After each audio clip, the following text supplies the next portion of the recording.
Will you please help me uncover the pattern of always quitting and not committing to my work? Now, uncovering the pattern of always quitting and not committing to work. There are two primary reasons that people do that constantly quit and won't commit to their work. Now, well, there actually could be a third too, but let me just hit the primaries. The first one, it's a pattern that really runs people to the core of their being. One of them is many people constantly quit and or fail to punish their parents. It's a way to get back, to take action and spiteful action toward your parents for the way you feel you were treated or not treated or abandoned or neglected or condemned or criticized or whatever, or a whole milieu of it all.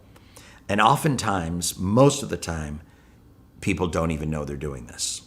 But there's a program in there to fail, because unconsciously is, I will fail and ruin my life to spite you because of the way you treated me.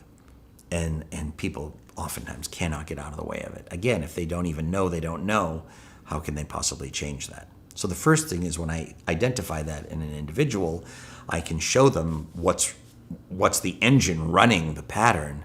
And if it's that one, then we can dismantle it. Because, it's just like a marauder. Once you pull the mask off, the marauder has no power anymore, because now, I know who it is.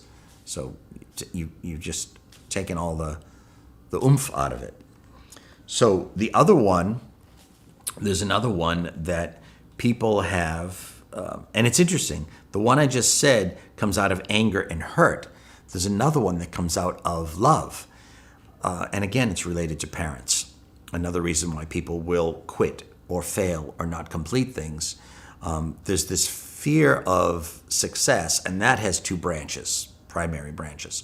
One, sometimes, and again, this is often completely unconscious, children have such a love for their parents and devotion to them and loyalty to them. There's oftentimes an unconscious program that they don't want to surpass the successes of their parent or parents.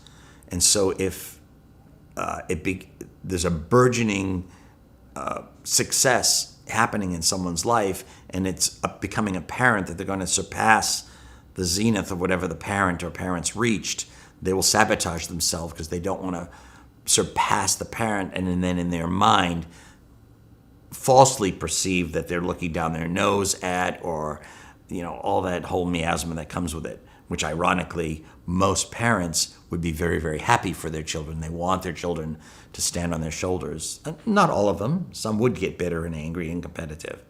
But by and large, most parents really want their children to be happy and healthy and have a better life than they did, whatever that looks like, whatever that means.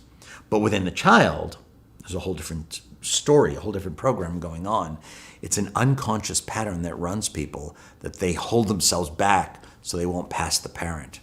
And again, once I can identify that in someone, we can dismantle it and remove that, so that individual can soar and reach the zenith of what he or she is meant to be, whatever that looks like. And again, it's not just about money. It's about fulfilling your dharma, your mission, your destiny, according to God's will.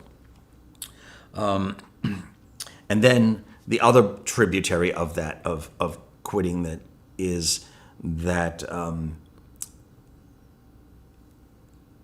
and I would say probably there are people who have an equal number of people in all three categories, and some have a combination of these factors.